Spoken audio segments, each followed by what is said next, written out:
তেলের যে সংকট সৃষ্টি হয়েছে সেই জন্য আমরা স্কুলগুলোকে অনলাইন অফলাইন করছি। এটা নিয়েও ব্যাপক সমালোচনা।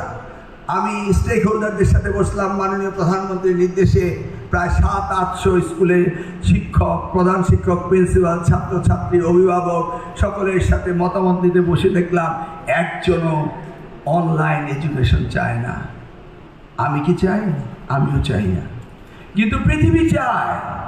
অতএব আমি যখন বক্তব্যে উঠলাম তখন আমি বললাম থ্রেটস বিকাম অপরচুনিটি। এই থ্রেটকে আমাদের অপরচুনিটি হিসেবে নিতে হবে।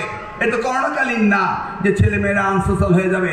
তখন আমি সকলকে ওই বিনয়ের সাথে অনুরোধ করে বললাম, একদিন স্কুলে ক্লাস হবে, একদিন বাসায় হবে, এইভাবে অন অ্যান্ড অফ করে আমরা শিখবো। কালার এক্সপার্ট এবং ডার্ক স্যাপ সমৃদ্ধ অরিক্স অ্যাডভান্স ডিটারজেন্ট পাউডার, আপনার লন্ড্রি এক্সপার্ট। কাদের কথা বলেছি? ঢাকা শহরে অ্যাফ্লুয়েন্ট সোসাইটি, যেখানে ধান্দার্যের ছেলেমেয়েরা পড়ে, একজন ছেলের জন্য 3 জন শিক্ষক, পাশাপাশি 2 গাড়ি ড্রাইভার যেখানে থাকে, কত না জ্বালানি যায় শুধু রাস্তায় ট্রাফিকের জন্য।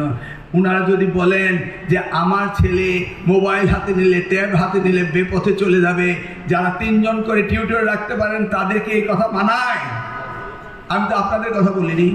যদি সিলেটের শহরে ট্রাফিক জ্যামের জন্য এমন কোনো স্কুল হয়ে থাকে যেখানে অ্যাফ্লুয়েন্ট সোসাইটির ছেলেমেয়েরা পড়ে, তাহলে সিলেটের ট্রাফিক জ্যাম হলে সেই স্কুলের কথা আপনি বলতে পারেন নাকি? আমি তো গ্রামান্তরের কথা বলি।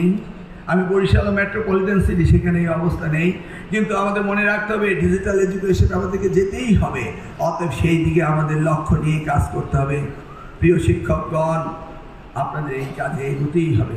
আপনার নিজ গুণে এই দায়িত্ব নিয়েছেন সদকায়ে জারিয়া পাওয়ার জন্য। একটি ছাত্রকে সুশিক্ষিত বানালে সে যদি সমাজ কর্মে তার পরিবারের জন্য আয় রুটি রোজগার জোগাড় করে, বাপ মার সেবা করে, সেই সফলতার জন্য কি আপনি সদকায়ে জারিয়া পাচ্ছেন না? কালার এক্সপার্ট এবং ডার্ক স্যাপ সমৃদ্ধ অরিক্স অ্যাডভান্স ডিটারজেন্ট পাউডার, আপনার লন্ড্রি এক্সপার্ট।